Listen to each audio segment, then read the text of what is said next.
In this chapter, I'm going to start from first. Revised section is active inactive mode. The first topic is cyber security. Firstly, I would like to explain the what is cyber security and why we use it frequently in this generation cyber security. तो मैं आपको ये बताना चाहती हूँ cyber security जो होता है वो बेसिकली जो है प्रोटेक्शन के लिए यूज़ किया जाता है. प्रोटेक्शन इन द सेंस कि यहाँ बात हो रही है, नेटवर्क की बात हो रही है, कंप्यूटर सिस्टम की बात हो रही है, डेटा की बात हो रही है, इन्फॉर्मेशन की बात हो रही है और सर्वर की बात हो रही है. तो आज के डेट में क्या है कि साइबर सिक्योरिटी हर जगह यूज़ होता है, चाहे वो कोई आपका पर्सनल कंप्यूटर हो गया, चाहे लैपटॉप हो गया, चाहे ऑर्गेनाइजेशन हो गया, चाहे कंपनी हो गया, चाहे एजुकेशन सिस्टम हो गया. हर जगह साइबर सिक्योरिटी का हम यूज़ करते हैं और हम आज तक देखते भी हैं कि जब हर जगह हम साइबर सिक्योरिटी का यूज़ करते हैं इन द सेंस कि क्या मतलब हुआ इसका, क्या करता है साइबर सिक्योरिटी. इसका मतलब ये हुआ कि साइबर सिक्योरिटी हमारे किसी भी डेटा को, किसी भी इंफॉर्मेशन को, किसी भी नेटवर्क को, किसी भी सिस्टम को एक किसी भी अनवांटेड एक्सेस से या अनऑथराइज्ड एक्सेस से क्या करता है, रोकता है. साथ साथ ये कोशिश करता है कि जो भी हमारे पास डेटा है, जो भी हमारे पास इंफॉर्मेशन है वो सेफ़ जोन में रहें. ठीक है. जैसे मान लीजिए कि पहले क्या था कि जब लोग किसी के पास घर जाते थे या किसी से मिलने जाते थे तो फिजिकली वो अपीयर होते थे कि हाँ भाई मैं आपके घर आना चाहता हूँ या आपसे मिलना चाहता हूँ, ये सारी चीज़ें. बट यहाँ पे क्या हो रहा है साइबर सिक्योरिटी में, यहाँ पे आपको कोई फिजिकल दिख नहीं रहा है कौन आपके नेटवर्क में आ रहा है, कौन आपके सिस्टम में आ रहा है, कौन आपके कंप्यूटर में आ रहा है. बट हाँ, कोई ना कोई अनवांटेड एक्सेस वहाँ पे होती रहती है. जैसे मान लीजिए कि आप लोग किसी को फेसबुक पे रिक्वेस्ट भेजते हो, नहीं जानते हो इस बंदे को रिक्वेस्ट भेजते हो, या फिर मान लीजिए मैसेज करते हो या कम्युनिकेशन करते हो या चैट करते हो, ईमेल करते हो. तो ये सारी चीज़ें कहीं ना कहीं क्या है, किसी की लाइफ में अनवांटेड एक्सेस होता है जो कि सामने वाले बंदे को पसंद हो ना पसंद हो इससे आपको कोई मैटर नहीं करता. आप उसे उसके डेटा में, उसकी डिटेल में, उसके लाइफ में, उसकी कंपनी में, उसकी इंडस्ट्री में इंटरेस्टेड होते हैं. ठीक है ना. जिसका मतलब ये हो कि जितना हम आजकल टेक्नोलॉजी यूज़ करते जा रहे हैं उतना ही कहीं ना कहीं हमारे साथ रिस्क भी आता है. रिस्क कैसा? डेटा लॉस होने का रिस्क. ठीक है. नेटवर्क करप्ट होने का रिस्क, नेटवर्क को हैक करने का रिस्क, सर्वर को हैक करने का रिस्क. ठीक है. डेटा को अटैकर जो होता है अटैक करने का रिस्क. मतलब बहुत सारे रिस्क ऐसे हैं जो हमारे आसपास आजकल हम लोग देखते आ रहे हैं. एंड्रॉयड फ़ोन यूज़ करते हैं हम लोग, स्मार्टफ़ोन यूज़ करते हैं हम लोग. तो हमारे स्मार्टफ़ोन में, हमारे फ़ोन में बहुत सारे हमारे पर्सनल इमेजेस होते हैं, फ़ोटोज़ होते हैं, हमारे डेटास होते हैं, हमारे इन्फॉर्मेशंस होते हैं, हमारे एड्रेस होते हैं, हमारे पैन कार्ड, आधार कार्ड, बहुत सारी चीज़ें ऐसी होती हैं जो हमारी पर्सनल होती हैं. तो अगर मान लीजिए कि साइबर सिक्योरिटी है, अगर मान लीजिए अपने फ़ोन से आप सोशल मीडिया का यूज़ कर रहे हो या किसी चीज़ को डाउनलोड कर रहे हो, अगर उसके थ्रू आपके फ़ोन में कोई वायरस है वो आ जाता है तो आपका सिस्टम पूरा करप्ट हो जाता है. ठीक है. या कोई अनवांटेड एक्सेस हो जाती है तो भी आपका डेटा पूरा लॉस हो जाता है. तो इन सबको रोकने के लिए साइबर सिक्योरिटी को ही बनाया गया था. क्या होता है कि it is a practice of protections informations and data from the outside source on the internet. ठीक है ना. Cyber security is a professional provide the protection of network, server, internet and the computer system. It is also in use that only the authorized persons have access to the information and the someone across the world manage the back of the another components and networks and the modification in the system. It is the components need to be cyber security. क्या मतलब है इसका कि cyber security में जो भी cyber security हमारे कहीं ना कहीं नेटवर्क को, सर्वर को, जो भी चीज़ें होती हैं, कंपोनेंट्स होती हैं, सबको प्रोटेक्शन प्रोवाइड करता है. साथ साथ आउटसोर्स का मतलब हुआ कि अनवांटेड एक्सेस. ठीक है ना. या हमारे नेटवर्क के बाहर के जो लोग एक्सेस करना चाहते हैं या सिस्टम के बाहर जो एक्सेस करना चाहते हैं उनको हम आउटसोर्स भी कहते हैं. ठीक है ना. ये सारी चीज़ें क्या होती हैं, कहीं ना कहीं किसी तरह हमारे नेटवर्क को, डेटा को एक्सेस करने की कोशिश करती हैं. अब बात करते हैं व्हाट इज़ इंफॉर्मेशन सिक्योरिटी. अब जैसे साइबर सिक्योरिटी की चीज़ बताना चाहूँगी मैं आप लोग को, इसे मेंशन नहीं है इसमें, इस पॉइंट बस बता रही हूँ, सुन लीजिएगा ध्यान से कि साइबर सिक्योरिटी यूज़ कहाँ होता है, इसके एप्लीकेशंस क्या हैं. तो साइबर सिक्योरिटी बेसिकली आपका इंडस्ट्री में, एजुकेशन कंपनी में, ठीक है, किसी भी इंटरनेट सिस्टम में, किसी भी ऑनलाइन शॉपिंग में, किसी भी ऑनलाइन एडवर्टीज़मेंट में, ठीक है, एयरलाइंस रिजर्वेशन में, रेलवे रिजर्वेशन में, हर एक जगह जहाँ जहाँ आपको लगता है कि इंटरनेट यूज़ करता है, बैंकिंग में, हर जगह वहाँ पे साइबर सिक्योरिटी क्या करता है, वर्क करता है. उसके एप्लीकेशंस हैं ये. ठीक है. इसका सबसे बड़ा चैलेंजेस क्या है साइबर सिक्योरिटी, पूछा था एग्जाम में, what is challenges of cyber security. तो सबसे बड़ा चैलेंज साइबर सिक्योरिटी का यही है कि इसमें क्या होता है, जो भी डेटाज हम मैनेज करते हैं, जो भी डेटा हमारे पास होते हैं, तो साइबर सिक्योरिटी कभी ये फाइंड आउट नहीं कर पाता है कि जो कंपनी वाले में वर्क कर रहा है, जो एम्प्लॉई ऐसा वर्क कर रहा है या जो सिस्टम पे वर्क कर रहा है वो कहीं वो वर्क कर रहा है, वो कैसा बंदा है, मतलब कि अटैकर है कि हैकर है, क्या है वो उस पर्टिकुलर पर्सन के बारे में, उस पर्टिकुलर पर्सन के मोटिव के बारे में पता नहीं लगा सकता है। ये इसका सबसे बड़ा चैलेंज है साइबर सिक्योरिटी का, ठीक है। हाँ, ये प्रोटेक्शन तो प्रोवाइड करेगा आपको, आपके डेटा को सेफ रखने की कोशिश करेगा डिफरेंट सॉफ्टवेयर का यूज़ करके, ठीक है ना। आपको इन्फॉर्मेशन देगा, आपको नोटिफिकेशन देगा, आपको हर चीज़ करेगा, बट ये कभी भी किसी भी ह्यूमन बींग्स के मोटिवेशन को या ह्यूमन बींग्स के मोटिव को पता नहीं लगा सकता है। ये इसका सबसे बड़ा ड्रॉबैक है, ठीक है ना।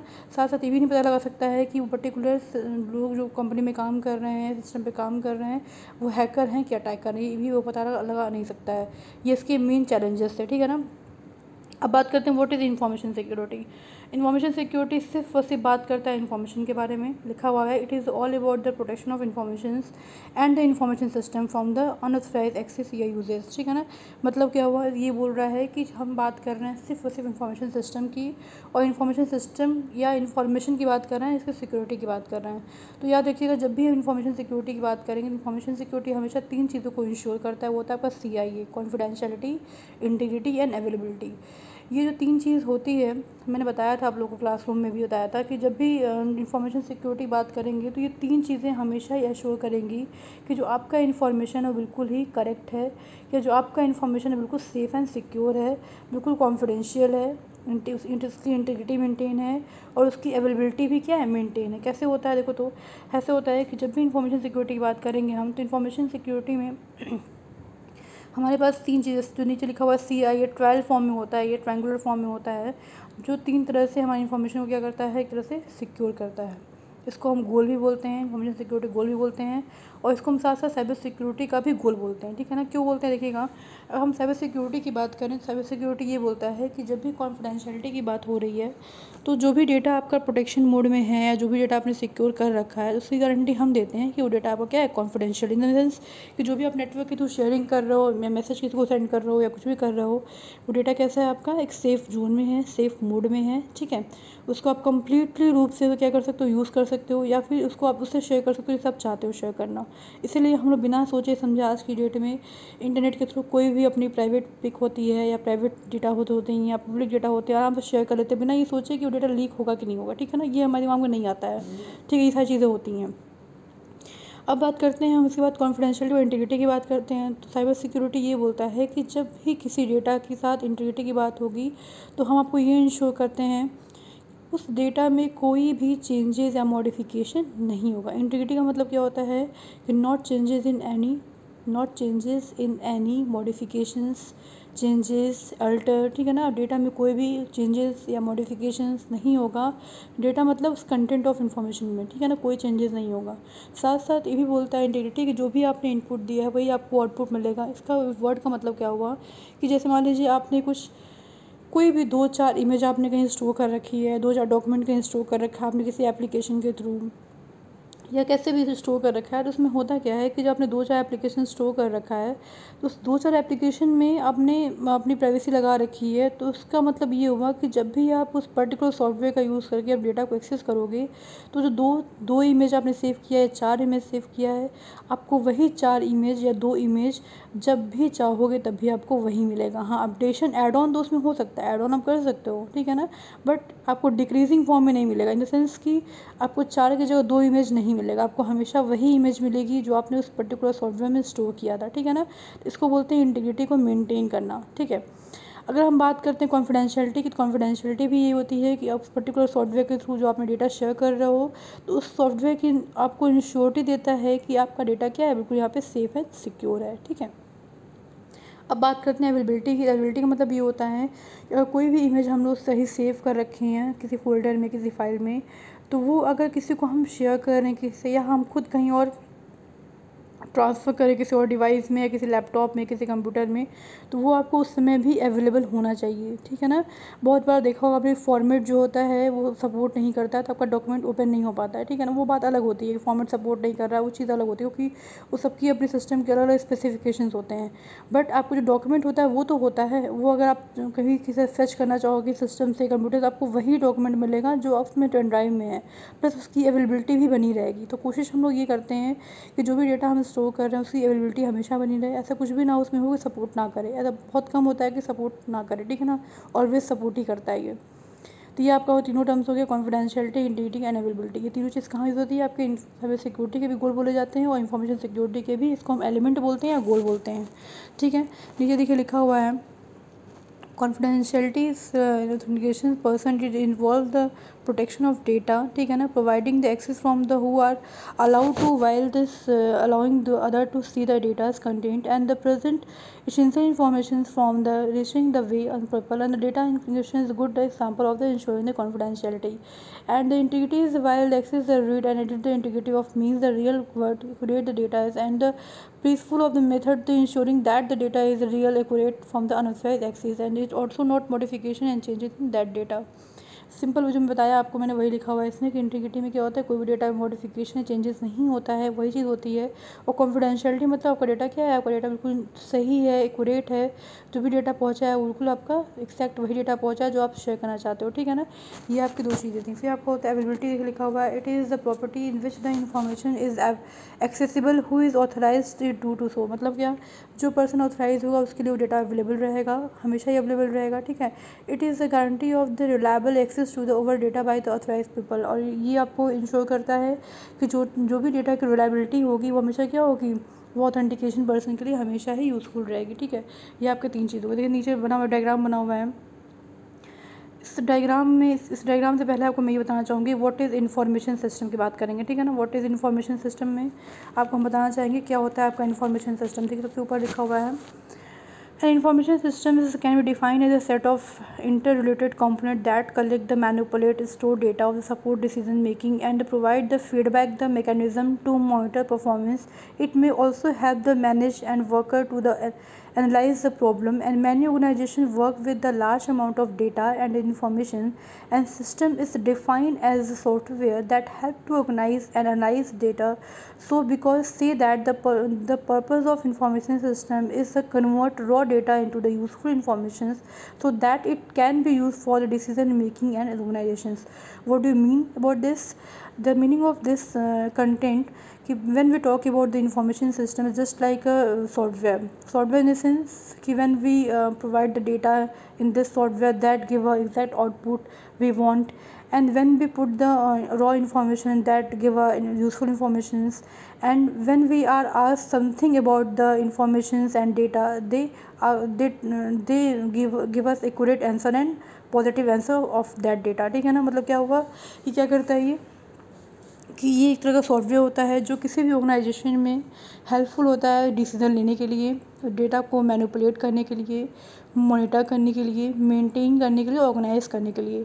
तो सिंपली अगर एक वर्ड में बोला जाए तो इज़ अ सॉफ्टवेयर। क्या होता है सॉफ्टवेयर, जो किसी भी डेटा को मैनेज करता है, एनालाइज करता है, मॉनिटर करता है, कलेक्ट करता है, मैनिपुलेट करता है, ये सारी चीज़ें क्या करता है करता है। साथ साथ क्या करता है, आपको एक यूज़फुल इन्फॉर्मेशन देता है। यूज़फुल इन्फॉर्मेशन मतलब एक ऐसा इन्फॉर्मेशन देता है जो आपके लिए बेनिफिशियल हो, इसी को हम बोलते हैं इन्फॉर्मेशन सिस्टम। एग्ज़ाम में पूछा जाता है what is information system, explain their types and explain their levels and explain their pyramid form. तो बहुत सारी चीज़ों में पूछा जाता है। तो ये आपके इन्फॉर्मेशन सिस्टम के डिफिनेशंस हो गया, जो बहुत ही ईजी वे में यहाँ पे लिखा हुआ है, आपको बिल्कुल समझ में भी आ रहा होगा, ठीक है।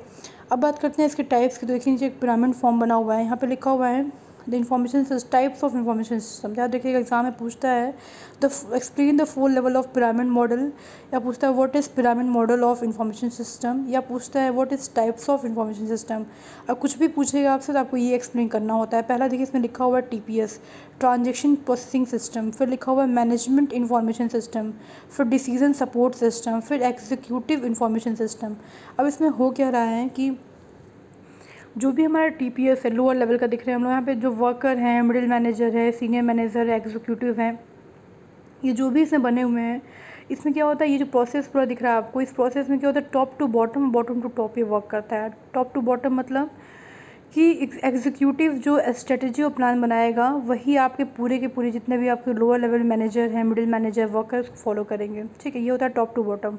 और बॉटम टॉप में क्या होता है, जो वर्कर को काम असाइन होता है, अगर अपना काम वो सही से कर रहा है, मॉनिटर भी सही से हो रहा है, कंट्रोल भी सही से हो रहा है, तो वो क्या होता है, बॉटम टू टॉप जाता है कि हाँ उसने अच्छा काम किया है, फीडबैक जाता है, फिर ऑर्गेनाइजेशन के लिए बेनिफिशियल होता है, फिर कल को ऑर्गेनाइजेशन ग्रोथ करता है, ठीक है। जैसे top to bottom, bottom to top ये चलता रहता है।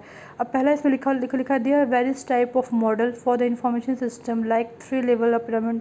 There are 3 pyramid level, the 4 level and pyramid model and 5 level of pyramid model, but most commonly use of the 4 level of model। मतलब 4 level का जो pyramid model होता है ये हम लोग मोस्टली क्या करते हैं, यूज़ करते हैं। पहला इसमें लिखा हुआ है EIS, एग्जीक्यूटिव इंफॉर्मेशन सिस्टम। देखिए लिखा हुआ है फॉर स्ट्रेटजी एंड प्लानिंग, यही इसका की पॉइंट है। आपको इसी पे फोकस करना है। व्हाट इज़ की point of this level? in this level the key point is strategy and planning. When we talk about the strategy and planning, the owner and the executive and the manager and the chairman, they always talk about the strategy and planning to grow the organizations, and they always give a opportunity to the lower level authority party to give a decision about the whole organizations and found them the exact and manipulating and monitoring strategy plan to execute the overall organizations। कहने का मतलब क्या हुआ कि जो भी executive information system होता है उसमें जो एग्जीक्यूटिव होते हैं, जो आपके चेयरमैन होते हैं, वो एक प्लान और स्ट्रेटजी बनाते हैं। उस प्लान स्ट्रेटजी को वो सर्कुलेट करते हैं, या अपने लोअर लेवल के जो लोग होते हैं वो कुछ बताते हैं कि हमें अपनी कंपनी की ग्रोथ के लिए ये काम करना चाहिए, तो वो उस पर क्या कहता है, वर्कआउट करता है। वर्कआउट करने का मतलब ये होता है कि जो भी इन्फॉर्मेशन उनके पास पहुंचती है लोअर लेवल से टॉप लेवल तक का, वो उसको इन्वेस्टिगेट करते हैं, देखते हैं कि जो भी इन्फॉर्मेशन उनके पास पहुंची है, चाहे वो सीनियर मैनेजर के थ्रू पहुंची हो, चाहे मिडिल मैनेजर के थ्रू पहुंची हो, चाहे वर्कर के थ्रू पहुंची हो, वो सही है कि नहीं सही है, वो पर्टिकुलर ऑर्गेनाइजेशन के लिए किस हद तक सही है, कहाँ तक यूज़ कर सकते हैं, कहाँ तक यूज़ नहीं कर सकते, वैलिडेशंस क्या है उसके, ठीक है, उसका टाइम ऑफ पीरियड क्या है। ऐसा तो नहीं है कि जो बात हो रही है कुछ टाइम के लिए उसका सॉल्व हो जाएगा प्रॉब्लम, या ऐसा तो नहीं है कि पूरी फैक्ट्री पे, पूरी कंपनी पे उसका इफेक्ट पड़ रहा है। तो ये सारी चीज़ों के बारे में कौन बात करता है, एग्जीक्यूटिव बात करते हैं। इसमें लिखा हुआ है strategy level of information system which is found of top of pyramid में है, and its primary goal it's provide the information gather from the internal and external source of the senior executive and management to analyze the environment in which the organization is operate, and it can also be used to monitor organization's performance as well as to identifying the opportunity and the problem। वही बोल रहा है कि क्या करते हैं, ये सारे प्रॉब्लम्स को आइडेंटिफाई करते हैं, देखते हैं कि ऑर्गेनाइजेशन में क्या प्रॉब्लम्स आई है, प्लस ये हमेशा स्ट्रेटजी और प्लानिंग पर डिस्कस करते हैं और उसको एग्जीक्यूट कराने की कोशिश करते हैं, ठीक है ना। इसमें ये बोल रहा है। सेकेंड वाले में क्या बोल रहा है, डिसीजन सपोर्ट सिस्टम। इसे बोला it is a system used by senior manager to analyze the business data and present it the form of the which user can make a business decision more easily, and these system are usually interact the user to solve the problem in organization. What do you mean about this? इसका मतलब क्या हुआ, इसका मतलब ये हुआ कि जो भी डिसीजन सपोर्ट में आपके जो मैनेजर होते हैं उनका काम क्या होता है, डिसीज़न को बनाना। व्हाट डू यू मीन में डिसीजन बनाना, मतलब डिसीजन मेकिंग करना। ये क्या करते हैं, सारे पॉइंट्स को लिखते हैं कि हमें किस किस पॉइंट पे बात करनी है अपने सीनियर अथॉरिटी से, या क्या क्या प्रॉब्लम्स अभी हमारे ऑर्गेनाइजेशन में आई हैं, लोअर लेवल से आई हैं कि जस्ट थर्ड लेवल से आई हैं, MIS से आई हैं, तो किस टाइप की प्रॉब्लम्स हैं, क्या उसको हम रिजॉल्व कर सकते हैं नहीं कर सकते हैं, उस पर क्या डिसीजन बना सकते हैं। डिसीजन बनाते, याद रखिएगा, ये सिर्फ डिसीजन को बनाते हैं, ठीक है, डिसीजन लेते नहीं है, ये काम डिसीजन लेना नहीं होता है, ठीक है ना। डिसीजन लेना काम होता है आपके एग्जीक्यूटिव का, ठीक है, इनका काम यही होता है, इतना ही काम इनका होता है।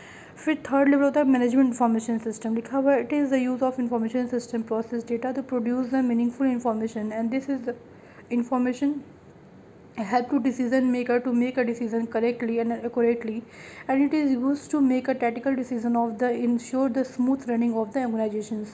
what do you mean about this? क्या मतलब है इसका भी? इसका मतलब ये है कि जो आपका MIS होता है उसका काम क्या होता है, याद रखिएगा, इसमें इसका की पॉइंट है क्विक डिसीजन लेना। क्विक डिसीजन मतलब होता है कि तुरंत डिसीजन लेना, तुरंत ना, जो इनका जो डिसीजन होता है ना ही लॉन्ग टर्म्स होता है ना ही शॉर्ट टर्म्स होता है, इनका शॉर्ट पीरियड बोल सकते हैं, शॉर्ट पीरियड के लिए डिसीजन लेते हैं। कैसा डिसीजन होता है, जैसे मान लो कोई कंपनी है, कोई फैक्ट्री है, किसी पर्टिकुलर वर्कर की वजह से नहीं चल पा रही है, या सामान का प्रोडक्शन सही से नहीं हो पा रहा है, किसी पर्टिकुलर पर्सन की वजह से, या पर्टिकुलर मशीन की वजह से, या पर्टिकुलर इन्वायरमेंट की वजह से, पूरी की बात मैं नहीं कर रही हूँ, पूरे फैक्ट्री की बात नहीं कर रही हूँ, मैं सिर्फ एक एलिमेंट की बात कर रही हूँ, एक मशीन की बात कर रही हूँ, एक पर्टिकुलर पर्सन की बात कर रही हूँ, कि अगर उनको लगता है कि किसी पर्टिकुलर पर्सन की वजह से इफेक्ट पड़ रहा है, या पर्टिकुलर इन्वायरमेंट की वजह से इफेक्ट पड़ रहा है, प्रोडक्शन सही से नहीं हो पा रहा है, जो भी चीज़ें हैं, तो वो क्या करते हैं, क्विक डिसीजन लेते हैं कि इसको हमें तुरंत ही रिड्यूस कैसे करना है, उसको रिमूव कैसे करना है, किसको रिप्लेस करना है, कैसे काम कराना है। ये सारा काम उनका होता है कि अच्छे से मैनेज करके काम को कराना। मतलब क्या, कि कैसे हम मैनेज करें चीज़ों को कि हमारा काम स्मूथली की वजह रन भी हो जाए, ठीक है, हमारा बिजनेस प्रोसेस जो चल रहा था वो एग्जीक्यूट भी हो जाए, और कोई प्रॉब्लम भी हमारी क्या सॉल्व हो जाए। तो इनको ये क्विक डिसीजन लेने के लिए इनकी रिस्पॉन्सिबिलिटीज़ होती है। फिर लास्ट आपका आता है ट्रांजेक्शन प्रोसेसिंग सिस्टम, इसको हम बोलते हैं वर्कर लेवल। इसमें क्या होता है, वर्कर लेवल में ये होता है कि जो भी आपके daily to daily business process होते हैं, ठीक है, डेली टू डेली बिजनेस, इसमें आपको की पॉइंट क्या याद करना है, daily to daily participate in daily to daily business activity. आपको इतना याद रखना है, क्या याद रखना है, participate in daily to daily activity. मतलब क्या करते हैं, ये किसी भी डेली टू डेली एक्टिविटी जो बिज़नेस के लिए होता है उसमें ये वर्कर क्या करते हैं, पार्टिसिपेट करते हैं। लिखा हुआ है, it is a type of information processing system for business transaction that involve the collection and manipulation and retrieve of all data, ठीक है, retrieve of all data transactions of an enterprise organizations. It is also known as a real time processing system. क्या बोल रहे हैं, बोलने का मतलब ये हुआ कि जो भी इसमें वर्कर्स होते हैं वो डेली बिजनेस में पार्टिसिपेट करते हैं, उनका काम क्या होता है, चीज़ों को कलेक्ट करना, मैनिपुलेट करना, रिट्रीव करना, और किसी भी ट्रांजेक्शन को एग्जीक्यूट कराना। तो इसका छोटा एग्जांपल आपको मैं ही देना चाहूँगी। ऐसे मान लीजिए कि किसी भी फ्लिपकार्ट कंपनी है, अमेजॉन कंपनी है, मिंत्रा है, बहुत सारी कंपनी आप लोगों ने सुना होगा। तो बहुत सारी कंपनीज़ में क्या होता है कि जब भी हम ऑनलाइन शॉपिंग करते हैं, तो ऑनलाइन शॉपिंग में जब हम अपना कोई भी ऑर्डर प्लेस करते हैं, तो जो ऑर्डर प्लेस करते हैं वो कंपनी के थ्रू प्लेस किया जाता है, ठीक है ना, पर्टिकुलर साइट के थ्रू प्लेस किया जाता है। उसके बाद क्या होता है कि जब वो ऑर्डर पहुंचता है हमारे पास फिर डिलीवर बॉय के थ्रू, तो डिलीवर बॉय जो होता है वो उस बिज़नेस के लिए वर्क करता है, बिज़नेस मतलब उस अमेजॉन मिंत्रा के लिए वर्क करता है। तो अगर वो अपना काम सही से नहीं करता है, इन द सेंस कि वो अपना सामान नहीं पहुंचा पाता है, ऐसे झूठ का फीडबैक देता है कि जो भी कस्टमर था वो वहाँ पे अवेलेबल ही नहीं था, मैं घर गया था, घर पर लॉक लगा हुआ था, बहुत सारे एक्सक्यूज दे सकता है, ट्रैफिक लगा था, मैं पहुँच नहीं पाया, तो उसकी वजह से आपको क्या करता है, आपको सामान को रिटर्न में डाल देता है, वो बहुत सारी चीज़ें कर सकता है। तो ये इसका मतलब अगर ऐसा करता है तो चलो एक बार करा कोई बात नहीं, दो बार करा कोई बात नहीं, लेकिन अगर रोज़ टू रोज़ होने लग गया करिए तो क्या होगा, नंबर ऑफ़ यूज़र अमेजॉन के, मिंत्रा के कम होने लगेंगे। क्यों? क्योंकि उनकी डिलीवरी, जब हम शॉपिंग कर ले रहे हैं, पेमेंट भी कर दे रहे हैं, हमारा डिलीवर टाइम पे नहीं आ रहा है, तो हम क्यों शॉपिंग करेंगे, ऑब्वियस सी बात नहीं करेंगे। तो वही बता रहा है कि जो ट्रांजेक्शन बेस्ड सिस्टम होते हैं रियल टाइम में वर्क करते हैं। रियल टाइम मतलब होता है तुरंत चीज़ों को अपडेट करना, मैनिपुलेट करना, ठीक है ना, सिस्टम को अपडेट करना। जैसे मान लीजिए डिलीवर किया सामान आपने, तो क्या होता है, डिलीवर करने के बाद क्या होता है कि तुरंत ही आपके पास मैसेज आता है कि सामान पहुंच गया, फीडबैक दीजिए, या सामान नहीं पहुंचा तो उसका रीज़न के साथ आपको देना होता है, फॉर्म खुल कर आता है, बहुत सारी चीज़ें आती हैं। या फिर आपने ट्रांजेक्शन किया, आपने कोई पैसा निकाला अकाउंट से, तो तुरंत आपको नोटिफिकेशन आता है कि हाँ आपने इतना अमाउंट निकाला। इसको बोलते हैं रियल टाइम प्रोसेसिंग। दो टाइप्स का होता है, रियल टाइम होता है और बैच प्रोसेसिंग होता है। तो रियल टाइम बता रही थी, रियल टाइम आपका यही होता है, ठीक है ना, रियल टाइम बोलते हैं इसको। बैच प्रोसेसिंग क्या होता है, बैच प्रोसेसिंग मतलब होता है कि किसी भी बल्क फॉर्म में, किसी भी डेटा को बल्क फॉर्म में अगर आप कहीं देते हो किसी को, या फिर उसका पेमेंट करते हो, पेमेंट जैसे बिजली का बिल हो गया, ठीक है ना, आपका एजुकेशन लोन हो गया, ये सारी चीज़ें, बैंक का लोन हो गया, कोई भी ऐसे लोन हो गया, तो आप इसके इंस्टॉलमेंट में पेमेंट करते हो। जब ये पेमेंट कंप्लीट हो जाता है तो उसका अपडेशन होता है, ठीक है ना, सबको पता है चीज़ ये। तो वही बोल रहा है, जहाँ वही बैच प्रोसेसिंग सिस्टम, वो भी एक ट्रांजेक्शन ही होता है, लेकिन उसका अपडेशन होता है बैच के फॉर्म में होता है, मतलब कंप्लीट होने के बाद ही उसको हम अपडेशन करते हैं, उससे पहले कोई अपडेशन नहीं करते हैं। लेकिन इसमें क्या होता है, रियल टाइम में हम तुरंत ही अपडेट करते हैं, जैसे सामान पहुँचा अपडेट हो गया, जैसे पैसा आपने निकाला डेबिट किया, आपका सिस्टम अपडेट हो गया, जैसे शॉपिंग किया, कार्ड स्वैप किया, अपडेट हो गया। तो ये दोनों तरह से वर्क करता है, रियल टाइम में भी वर्क करता है, प्लस ये बैच प्रोसेसिंग में ही वर्क करता है। इसे बोलते हैं ट्रांजेक्शन प्रोसेसिंग सिस्टम। एग्जाम में पूछा जाता है, अलग अलग पूछा है तो भी आपको एक्सप्लेन करना है, एक साथ पूछे तो भी आपको एक्सप्लेन करना है, ठीक है, समझा दिया है इसको अच्छे से, इसमें कोई दिक्कत नहीं होनी चाहिए किसी को भी, ठीक है। अब नेक्स्ट टॉपिक है आपका डेवलपमेंट ऑफ इंफॉर्मेशन सिस्टम। इसको डेवलप कैसे क्यों करते हैं, क्या डेवलपमेंट है इसका दिखेगा, इसमें लिखा हुआ है, an information system development is a set of activity that must be thus must be and manage in the complete is information system development cycles, ठीक है ना। For any information system development the 5 step need to be done. The first of all we have to the investigate और know about the problem to be solved, and after that all the requirement related to a gather and analysis, and after getting the requirement we design a infrastructure for the particular information system, and after that we are implement or code for that and particular problem to build up information system. If any changes or maintenance is required we have to the maintain after the deployments. What is deployment and what is investigations? देखो इन क्या होता है इनमें 5 in this diagram there are the 5 step. The first investigate, analysis, design, implement and maintenance. First step would like to explain investigate. what is investigate? When we talk about any software, what is IS? Information system is a software that provide the data, manipulate and collect the information and system and manage the all data. तो अगर बात करें development का मतलब कैसे उसको बनाया गया, अगर वो सॉफ्टवेयर उसको बनाया कैसे गया, पहले इन्वेस्टिगेट की बात करें. इन्वेस्टिगेट इन द सेंस कि हम पता लगाते हैं कि हमारा गोल क्या है, हमें क्या बनाना है, ठीक है ना. उसके लिए हम डॉक्यूमेंटेशन करते हैं, उसके लिए हम सर्वे करते हैं, बहुत सारे डेटा को इकट्ठा करते हैं, या किसी प्रॉब्लम की वजह से इन्वेस्टिगेट करते हैं. प्रॉब्लम इन द सेंस कि अगर आप कोई प्रॉब्लम फेस करते हो तभी आप सोचते हो ना कि हमें ऐसा बनाना चाहिए, ऐसी मशीन होनी चाहिए तो प्रॉब्लम नहीं होती, ऐसा होता तो प्रॉब्लम नहीं होती. तो प्रॉब्लम से भी अराइज होता है डेवलपमेंट, प्लस आप खुद के टैलेंट से भी अराइज होता है इन्वेस्टिगेट. ये आपका इन्वेस्टिगेट हो गया. सेकंड आपको होता है एनालिसिस करना. इन्वेस्टिगेट मतलब एनालिसिस क्या करते हैं हम लोग कि अगर हमने गोल डिसाइड कर लिया तो हमें अब एनालिसिस ये करना है कि हमें उसमें जो आउटपुट देना है, जो आउटपुट हमें चाहिए उस पर्टिकुलर मशीन से या पर्टिकुलर सॉफ्टवेयर से, वो हमें मिलेगा कि नहीं मिलेगा, और मिलेगा तो कैसे मिलेगा, किस पार्ट्स में कैसे मिलेगा, ठीक है ना.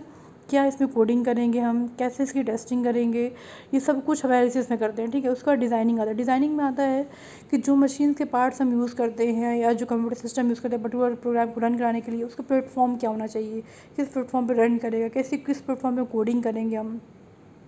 कोडिंग वोडिंग भी कर दिया तो कैसे उसको हम टेस्टिंग कैसे करेंगे उसकी. डिज़ाइनिंग मतलब ये भी होता है कि जैसे जितने कंपोनेंट्स होते हैं उस कंपोनेंट को कैसे हम बिल्डअप करें, इंफ्रास्ट्रक्चर को कैसे बनाएं ताकि हमको एग्जैक्ट आउटपुट मिले. जैसे फॉर एग्जांपल अब कोई आपको 4 व्हीलर का पार्ट्स दिया जाए, 4 व्हीलर का पार्ट्स को आपको ये बोला जाए कि इसको ऐसे डिज़ाइन करो ताकि ये चलने लगे. तो आप क्या बोलते हो, आप जहाँ जिसके जो पार्ट्स होते हैं आप उसको सही से लगाते हो, उसकी टेस्टिंग करते हो, देखते हो कि सही से उसके स्ट्रक्चर में वो बॉडी पार्ट फिट हो रहा है कि नहीं हो रहा है. वो सही से फिट हो जाता है, इसका मतलब गाड़ी स्मूथली रन कर जाएगी. तो वही चीज़ डिज़ाइनिंग में होता है कि जो भी हमें आउटपुट चाहिए होता है और हमारा गोल है कि हमें कोई सॉफ्टवेयर बनाना है तो उस गोल के लिए डिज़ाइनिंग कैसी होनी चाहिए, किस टाइप की डिज़ाइनिंग होनी चाहिए. डिज़ाइनिंग में हम ये भी देखते हैं कि डिज़ाइनिंग के साथ साथ हम उसे टेस्टिंग वेस्टिंग भी कराते हैं कि डिज़ाइनिंग सही से वर्क कर रहा है भी कि नहीं कर रहा है, ठीक है ना. उसके बाद आता है इम्प्लीमेंटेशन. इम्प्लीमेंटेशन में क्या होता है कि हम अपने क्या क्या डिज़ाइन तो कर लिया, सब कुछ हो गया, उसको अब हम तैयार करना शुरू कर देते हैं. तैयार करने के लिए हम क्या करते हैं, उसको इम्प्लीमेंट मतलब इन द सेंस कि इसको हम एक तरह का बना के रख दिया, हमने डिज़ाइन बना दिया, सॉफ्टवेयर बना दिया, हमारा सॉफ्टवेयर बन गया. इम्प्लीमेंटेशन में भी टेस्टिंग होती है, इम्प्लीमेंटेशन के पहले भी टेस्टिंग होती है, इम्प्लीमेंटेशन के बाद भी टेस्टिंग होती है. जब कोई चीज़ बनाने जाते हैं हम लोग तब भी टेस्टिंग करते हैं कि क्या हमें एग्जैक्ट आउटपुट मिल रहा है कि नहीं, ठीक है ना. और जब चीज़ें बन जाती हैं, मशीन बन, तो भी हम टेस्टिंग करते हैं कि क्या वो सही से वो आउटपुट दे रहा है कि नहीं दे रहा है, ठीक है. तो याद रखिएगा इम्प्लीमेंटेशन के पहले भी टेस्टिंग होती है और इम्प्लीमेंटेशन के बाद भी टेस्टिंग होती है, ठीक है ना. दोनों फेज़ में टेस्टिंग होती है. तो ये सारी चीज़ें यहाँ पे आपको दिख रहा होगा टेस्टिंग के बारे में. फिर हम देखते हैं इसे मेंटेनेंस के बारे में. तो मेंटेनेंस मतलब क्या होगा, अब टेस्टिंग भी हो गया, तो मेंटेनेंस मतलब इनसे जो हम बना रहे हैं सॉफ्टवेयर, क्या उसकी मेंटेनेंस हो सकती है कि नहीं हो सकती है. अगर मेंटेनेंस हो सकती है उसकी तो कैसे मेंटेनेंस करेंगे, कैसे प्रॉब्लम को रिजॉल्व करेगा, ये कैसे क्वेरी करेगा, कैसे हम कुछ इस सॉफ्टवेयर से क्वेरी करेंगे तो कैसे हमें आंसर देगा. जैसे आपने देखा होगा कि आपकी लाइब्रेरी हो गया, आपका अकाउंट ऑफिस हो गया, हर जगह आपने देखा होगा अलग अलग सॉफ्टवेयर यूज़ होते हैं. सॉफ्टवेयर कैसे यूज़ होते हैं, आपके डेटा को मैनेज करने के लिए, उसको स्टोर करने के लिए, उसको डेटाबेस में सर्कुलेट करने के लिए या उस पर क्वेरी चलाने के लिए. तो क्वेरी कैसे होती है, 2 तरह से क्वेरी होती है. या तो हम कोई पेरेंट्स गार्जियन आके पूछते हैं कि आपके अकाउंट में, मेरे बच्चे अकाउंट में कितना पैसा जमा है, या मेरे बच्चे की फ़ीस कितनी बाकी है, या मेरे बच्चे की परफॉर्मेंस कैसी है, कैसे उसका अटेंडेंस है, कैसे उसका रिज़ल्ट है. जो एक्सटर्नल हो गया. इंटरनल आप पूछते हो जाके कि मेरा कितना मार्क्स है, मैं कितना अटेंडेंस है मेरा, मैंने क्लास किया था, मैंने ये सब सारे आप क्वेरी करते हो. तो वो क्या करते हैं, वो पूरी फाइल लेकर नहीं बैठे होते हैं आपके डिटेल्स की पूरी फाइल, क्योंकि उनके पास बहुत सारे बच्चे, पूरे कॉलेज के बच्चे होते हैं. तो वो क्या करते हैं, सॉफ्टवेयर अपने सिस्टम इंस्टॉल करते हैं, उसके थ्रू ही आपके सारे डेटा को मैनेज करते हैं, सारी प्रॉब्लम को दूर करते हैं, सारी क्वेरी का आंसर देते हैं, ठीक है ना। तो कहीं ना कहीं जो डेवलपमेंट ऑफ इंफॉर्मेशन सिस्टम, आप यही लिख सकते हो कि ये इंफॉर्मेशन सिस्टम जो होता है किसी ऑर्गेनाइजेशन में या पर्टिकुलर एजुकेशन सिस्टम में यूज़ किया जाता है। इसमें 5 स्टेप्स होते हैं। फर्स्ट स्टेप इन्वेस्टिगेट, पहले हम पता करते हैं मेरा गोल क्या है, मेरी प्रॉब्लम क्या है, उसको दूर करने के लिए। एनालाइज करना मतलब कि हमें क्या एग्जैक्टली बनाना क्या है, कैसे उसको आउटपुट मिलेगा, क्या करेंगे, तो कौन सी मशीन लगाएंगे, कौन सा टेक्निक लगाएंगे, इसी बात करते हैं। डिज़ाइनिंग में हम बात करते हैं उसको कैसे डिज़ाइन करेंगे, कौन सा प्लेटफॉर्म यूज़ करेंगे, कौन सी मशीन्स यूज़ करेंगे, इसकी बात करते हैं हम लोग। उसका हम लोग टेस्टिंग करते हैं कि क्या जो हम इम्प्लीमेंट करने जा रहे हैं वो हमारा सही से वो आउटपुट मिलेगा कि नहीं मिलेगा। फिर उसको हम इम्प्लीमेंट करते हैं। इम्प्लीमेंट करने के बाद फिर टेस्टिंग करते हैं कि जो हमें चाहिए था वो चीज़ मिल रही है कि नहीं मिल रही है, और प्रॉब्लम हमारी दूर हो रही है कि नहीं दूर हो रही है। देन उसकी मेंटेनेंस की बात करते हैं, ठीक है ना। ये डेवलपमेंट, ये आप मैंने क्लासरूम में आपको एक वाटरफॉल मॉडल बनाया था, उसको भी एक्सप्लेन कर सकते हो आप, इसको भी एक्सप्लेन कर सकते हो। दोनों सेम ही चीज़ है, कोई डिफरेंट नहीं है, ठीक है ना। आपको जो सही लगे, जो मॉडल सही लगे आप बता सकते हो, ठीक है ना। ये अब कंप्लीट हो गया। फिर आता है फीचर्स ऑफ इंफॉर्मेशन सिस्टम। क्या फीचर्स हैं इसके, लिखा हुआ there are many key element of that effect of the information system. पहला होता है data. The information system is only good as the data input, ठीक। इनकम्प्लीट और inaccurate information will be useless which is obtain as the output. बोल ये रहा है कि जब भी हम किसी पर्टिकुलर डेटा की बात करेंगे, तो जो भी इंफॉर्मेशन सिस्टम को हम डेटा देते हैं, तो अगर डेटा वो इनकम्प्लीट होता है, इनकम्प्लीट होता है, एक्यूरेट नहीं होता है, तो हमारा जो सॉफ्टवेयर होता है वो सही आउटपुट नहीं देता है। फॉर एग्जांपल, अगर आप किसी एक्सेल शीट का यूज़ कर रहे हो, एक्सेल शीट में फॉर्मूलाज लगे होते हैं, अगर उसमें हमने कुछ डेटा दिया है, तो क्या होता है, अगर डेटा आपका कुछ डेटा में मिसमैच होता है, एक्यूरेट नहीं होता है, तो वो फार्मूला अप्लाई ही नहीं होता है, ठीक है ना। और जब फार्मूला अप्लाई नहीं होता है तो आपको आउटपुट क्या होता है, एग्जैक्ट आउटपुट आपका नहीं आ पाता। वही बोल रहा है, इसके फीचर्स ये होते हैं कि कभी भी ये यूजलेस डेटा को एक्सेप्ट ही नहीं करता है, ठीक है ना, या इनकरेक्ट डेटा को भी एक्सेप्ट नहीं करता है। ये उसके फॉर्मेट में जो डेटा होगा, उसके फॉर्मूले पे जो अप्लाई होगा, उसी डेटा को क्या करेगा, एक्सेस करेगा। फिर लिखा हुआ है people can affect the quality of the information because if the input data is entered in wrong format it can make a information useless. वही बोल रहा है कि अगर कोई इंसान उसको मैनेज कर रहा है सॉफ्टवेयर को, ऑब्वियस सी बात है कि सॉफ्टवेयर बनाए हैं तो कोई मशीन तो यूज़ करेगी नहीं, हम लोग यूज़ करेंगे। तो अगर हम इसको यूज़ कर रहे हैं और हमने क्या किया, हमने रॉन्ग फॉर्मेट में उसको इन्फॉर्मेशन दे दी। जैसे कई बार भी ऐसा होता है कि हम जो इन्फॉर्मेशन देते हैं अपने एक्सेल सीट को या सॉफ्टवेयर को, वो उस पर भी आउटपुट निकाल देता है, लेकिन जो वो आउटपुट मिलता है हमें, वो भी हमारे क्या लेता है, वो यूज़लेस होता है, किसी काम का नहीं होता है। क्यों? क्योंकि जो फॉर्मेट हमने लगाया था, जो हमने फॉर्मूला हमें लगाना चाहिए था, हमने नहीं लगाया, उसकी वजह से हमें इतनी सारी दिक्कतें होती हैं कि डेटा हमारा इनकरेक्ट नहीं मिलता है, डेटा ऐसा मिलता है जो यूज़लेस होता है, ठीक है। फिर लिखा organization and it should also be able to store the data of large volume. और किसी ऑर्गेनाइजेशन में डेटा को हम यूज़ करते हैं किसी भी लार्ज वॉल्यूम में, मतलब बहुत सारे डेटा को एक साथ स्टोर करने के लिए यूज़ किया जाता है, इसको क्वेरी करने के लिए यूज़ किया जाता है, यहाँ भी आपको इन्फॉर्मेशन सिस्टम यूज़ किया जाता है।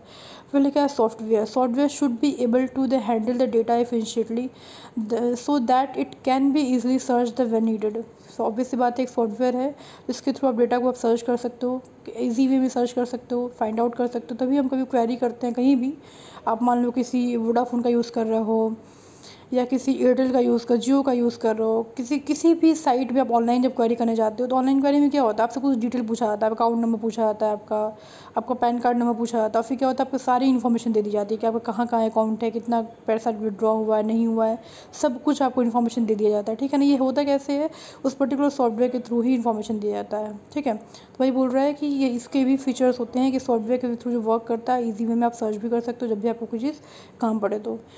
फिर आपको होता है telecommunication. It is the best way to communicate the quickly and efficiently between the different locations. आप आराम से इजी वे में कहीं भी इसको यूज़ कर सकते हो, कैसे भी यूज़ कर सकते हो आप। ऐसा नहीं बोलता है कि भैया तुम मेरा सॉफ्टवेयर लिए हो, तुम कहीं और नहीं यूज़ कर सकते हो। तो ईजी वे में आप एफिशिएंटली कहीं भी यूज़ कर सकते हो, आप किसी भी सिस्टम पे, किसी भी सॉफ्टवेयर पे, किसी भी ऑर्गेनाइजेशन में, किसी भी एजुकेशन में कम्युनिकेट कर सकते हो, इस पर ऑपरेशन परफॉर्म कर सकते हो, क्वेरी कर सकते हो, ये सारी चीज़ें आप, ये सारे क्या थे, फीचर्स थे। अब नीचे लिखा हुआ है साइबर सिक्योरिटी के गोल। लिखा हुआ है the objective of cyber security is the protection information from the being stolen compromise और अटैक इन हैज़ 3 गोल्स। लिखा है किसी भी साइबर सिक्योरिटी का मेन गोल क्या होता है, किसी भी अटैक से आपके डेटा को बचाना, ठीक है ना, प्लस उसको प्रोटेक्शन प्रोवाइड करना। इसके 3 वही गोल जो मैंने बताया था आप लोग को। लिखा हुआ है protect the confidentiality of data, data की कॉन्फिडेंशियलिटी को प्रोटेक्ट करता है। Perceive the integrity of data, data की इंटीग्रिटी को मेनटेन करता है। Solving the problem and decision making, problem को सॉल्व करता है, डिसीजन मेकिंग बनाता है। डेवलप द कॉम्पोनेंट, और कॉम्पोनेंट डेवलपमेंट होता है कि आपको एक इन्फॉर्मेशन प्रोवाइड करता है जिसके थ्रू आप अपनी चीज़ों को मैनेज कर लेते हो। अपने ही वे में, ठीक है ना। फिर development of management information system पढ़ाई तो आप लोगों को क्या होता है, ठीक है ना, ये सारी चीज़ें होती हैं। फिर अब नेक्स्ट आपका है develop of TPS transition processing system का डेवलपमेंट लिखा, ठीक है ना। फिर support the development of change management system, ठीक है, चेंज मैनेजमेंट सिस्टम का लिखा हुआ है। लिखा है information technology support allow develop the function information system, मतलब क्या करता है, सिंपली क्या करता है, ये सारी चीज़ें की जगह आपका इन्फॉर्मेशन सिक्योरिटी क्या होता है, यूज़ होता है, चाहे डेवलपमेंट ऑफ इन्फॉर्मेशन सिस्टम हो, चाहे डेवलपमेंट ऑफ मैनेजमेंट सिस्टम हो, चाहे ट्रांजेक्शन प्रोसेसिंग हो, हर जगह आपका यूज़ किया जाता है। अब नीचे बात करते हैं इन्फॉर्मेशन एश्योरेंस की। इन्फॉर्मेशन एश्योरेंस में क्या होता है, the confidentiality, integrity, availability of information assets are the some which are the need to expressions and the attacker access to information the system which maybe attacker is improving the software awareness and the practice of the priority because of the wide separate problem, and that prefix the practice of critical information and the infrastructures for software assurance. The professionals are aimed to the issues of property and running toward, and also the guarantee that the instance of the software product of trustworthy software product are created and decision are made about how to build it, and the programming stage in the source and defect, and testing is an opportunity to place of the information protection and professional to be involved the software assurance. This figure show the major stage of involving the assuring development of the availability of free software। मतलब कहने मतलब क्या हुआ कि जो भी हमारा आपको दिख रहा होगा, इसमें ऊपर लिखी हुई डायग्राम जो मैंने क्लासरूम बनवाया था आप लोग को, उसमें 5 चीज़ें लिखी हुई थी इन्फॉर्मेशन एश्योरेंस में, जो यहाँ पर लिखा हुआ है कॉन्फिडेंशियलिटी, इंटीग्रिटी, अवेलेबिलिटी। इसमें एक और चीज़ था आपका ऑथेंटिकेशन एंड नॉन रेपुटेशन, ठीक है ना, ऑथेंटिकेशन था, नॉन रेपुटेशन था, ठीक है, 2 चीज़ें और इसमें ऐड थी, 3 हैं, ये 5 एलिमेंट्स हैं। इन 5 एलिमेंट क्या करते हैं, किसी भी इन्फॉर्मेशन को एश्योरिटी देते हैं कि वो जो इन्फॉर्मेशंस है वो बिल्कुल सेफ़ एंड सिक्योर है, उसका आप यूज़ कर सकते हो इजी वे में। प्लस वो सारी इन्फॉर्मेशन कैसे हैं, वो सारी इन्फॉर्मेशन ऐसे हैं जो बिल्कुल फ़िल्टर करके आपको मिले हुए हैं, उसमें कोई भी वायरस वॉर्म या किसी भी चीज़ की कोई ऐसी चीज़ नहीं है जो आपको यूज़फुल ना हो, ठीक है, ये सारी चीज़ें इसमें थी, ठीक है।